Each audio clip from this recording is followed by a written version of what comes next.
Wakunya, kina mama mboga, watu wa jua kali. Bwana Yesu asifiwe. Bwana Yesu asifiwe tena. Mnaniona vizuri?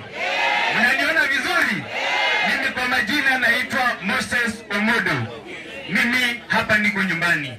Na kwa majaliwa ya Mwenyezi Mungu na nyinyi watu wa Busia, seneta wa Busia kuanzia mwaka wa 2027. Natosha ama sitoshi? Natosha ama sitoshi? Mnaoniona vizuri?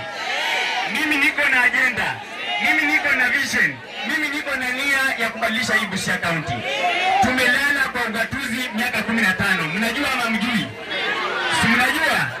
Mimi kama kijana nimekuja kwa hii kiti ya oversight. Hii kiti ya kuwakilisha mambo yenu kwa Senate. Kusukuma pesa kukuja hapa kwa county. Kusukuma gavana kuhakikisha kuna miundo msingi. Kuhakikisha kuna maji, kuhakikisha kuna kila kitu kwa hii county. Mimi natosha ama sitoshi?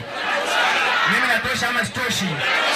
Kuna watu wanatembea wakisema huyu kijana ni mbichi. Huyu kijana anakaa mbichi kweli? Kijana wa miaka 33 ni kijana mdogo kweli? Kijana hapo na watoto 3 ni kijana mdogo kweli? Kama naweza sukuma watoto 3 na mke mmoja, kaunti moja inashinda kina mama.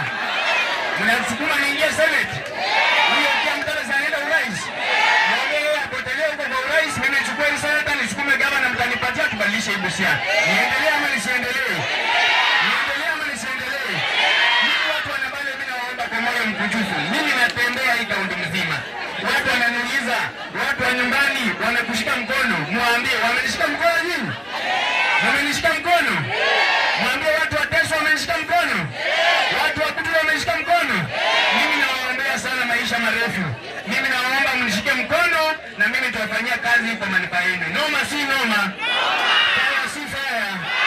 Modo sio modo. Mimi hapa nilikuja kwa mchango ni kuchangia hii familia.